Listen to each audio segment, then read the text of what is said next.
घने वन में एक बहुत बड़ा शेर रहता था। वह रोज शिकार पर निकलता और एक ही नहीं, दो नहीं कई कई जानवरों का काम तमाम देता। जंगल के जानवर डरने लगे कि अगर शेर इसी तरह शिकार करता रहा तो एक दिन ऐसा आएगा कि जंगल में कोई भी जानवर नहीं बचेगा। सारे जंगल में सनसनी फैल गई। शेर को रोकने के लिए कोई न कोई उपाय करना जरूरी था। एक दिन जंगल के सारे जानवर इकट्ठा हुए और इस प्रश्न पर विचार करने लगे। अंत में उन्होंने तय किया कि वे सब शेर के पास जाकर उनसे इस बारे में बात करें। दूसरे दिन जानवरों के एक दल शेर के पास पहुंचा।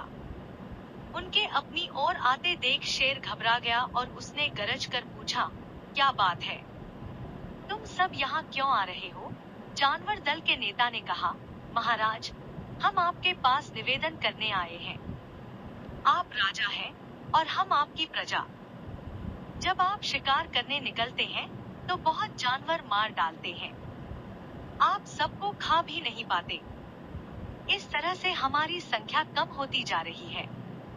अगर ऐसा ही होता रहा तो कुछ ही दिनों में जंगल में आपके सिवाय और कोई भी नहीं बचेगा। प्रजा के बिना राजा भी कैसे रह सकता है? यदि हम सभी मर जाएंगे तो आप भी राजा नहीं रहेंगे। हम चाहते हैं कि आप सदा हमारे राजा बने रहें। आपसे हमारी विनती है कि आप अपने घर पर ही रहा करें। हर रोज स्वयं आपके खाने के लिए एक जानवर भेज दिया करेंगे। इस तरह से राजा और प्रजा दोनों ही चैन से रह सकेंगे। शेर को लगा कि जानवरों की बात में सच्चाई है। उसने पल भर सोचा, फिर बोला, अच्छी बात नहीं है, मैं तुम्हारे सुझाव को मान लेता हूँ। लेकिन याद रखना, अगर किसी भी दिन तुमने मेरे खाने के लिए पूरा भोजन नहीं भेजा तो मैं जितने जानवर चाहूंगा मार डालूंगा। जानवरों के पास तो और कोई चारा नहीं, इसलिए उन्होंने शेर की शर्त मान ली और अपने अपने घर चले गए। उस दिन से हर रोज शेर के खाने के लिए एक जानवर भेजा जाने लगा। इसके लिए जंगल में रहने वाले सब जानवरों में से एक एक जानवर बारी बारी से चुना जाता था। कुछ दिन बाद खरगोशों की बारी भी आ गई। शेर के भोजन के लिए एक नन्हे से खरगोश को चुना गया। वह खरगोश जितना छोटा था उतना ही चतुर भी था। उसने सोचा, बेकार में शेर के हाथों मरना मूर्खता है, अपनी जान बचाने का कोई ना कोई उपाय अवश्य करना चाहिए और हो सके तो कोई ऐसी तरकीब ढूंढनी चाहिए जिससे सभी को इस मुसीबत से सदा के लिए छुटकारा मिल जाए। आखिर उसने एक तरकीब सोच ही निकाली। खरगोश धीरे धीरे आराम से शेर के घर की ओर चल पड़ा। जब वह शेर के पास पहुंचा तो बहुत देर हो चुकी थी। भूख के मारे शेर का बुरा हाल हो रहा था। जब उसने सिर्फ एक छोटे से खरगोश को अपनी ओर आते देखा तो गुस्से से बौखला उठा और गरज कर बोला, किसने तुम्हें भेजा है? एक तो पिद्दी जैसे हो, दूसरे इतनी देर से आ रहे हो। जिन बेवकूफों ने तुम्हें भेजा है मैं उन सबको ठीक करूंगा।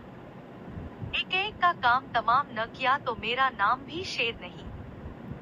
नन्हे खरगोश ने आदर से जमीन तक झुककर, महाराज, अगर आप कृपा करके मेरी बात सुन ले तो मुझे या और जानवरों को दोष नहीं देंगे। वे तो जानते थे कि एक छोटा सा खरगोश आपके भोजन के लिए पूरा नहीं पड़ेगा, इसलिए उन्होंने 6 खरगोश भेजे थे। लेकिन रास्ते में हमें एक और शेर मिल गया। उसने 5 खरगोशों को मारकर खा लिया।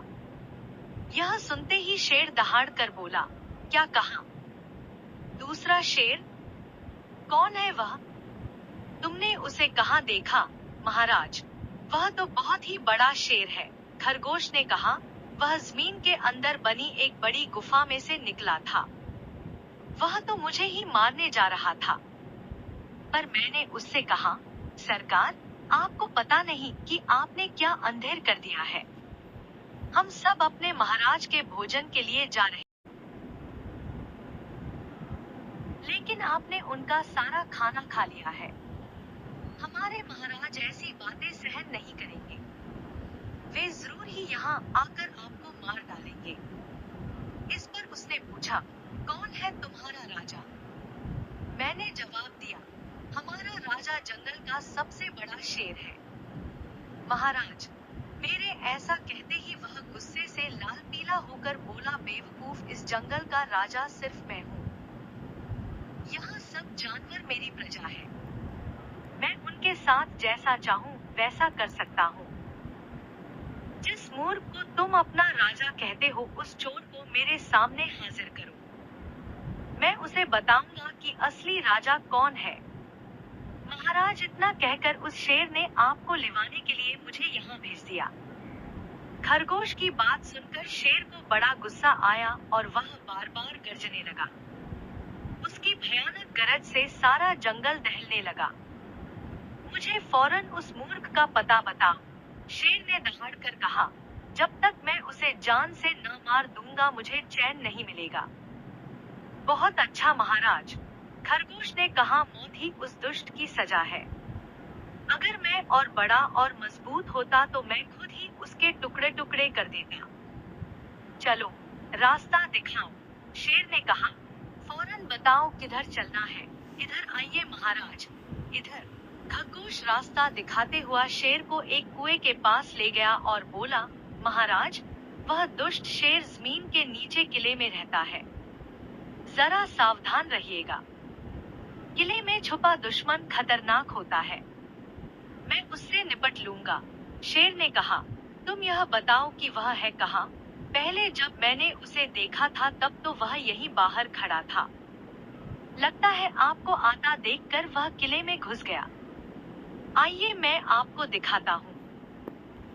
खरगोश ने कुएं के नजदीक आकर शेर से अंदर झांकने के लिए कहा। शेर ने कुएं के अंदर झांका तो उसे कुएं के पानी में अपनी परछाई दिखाई दी। परछाई को देखकर शेर जोर से दहाड़ा। कुएं के अंदर से आती हुई अपने ही दहाड़ने की गूंज सुनकर उसने समझा कि दूसरा शेर भी दहाड़ रहा है। दुश्मन को तुरंत मार डालने के इरादे से वह फौरन कुएं में कूद पड़ा। कूदते ही पहले तो वह कुएं की दीवार से टकराया, फिर धड़ाम से पानी में गिरा और डूबकर मर गया। इस तरह चतुराई से शेर से छुट्टी पाकर नन्हा खरगोश घर लौटा। उसने जंगल के जानवरों को शेर के मारे जाने की कहानी सुनाई। दुश्मन के मारे जाने की खबर से सारे जंगल में खुशी फैल गई। जंगल के सभी जानवर खरगोश की जय जयकार करने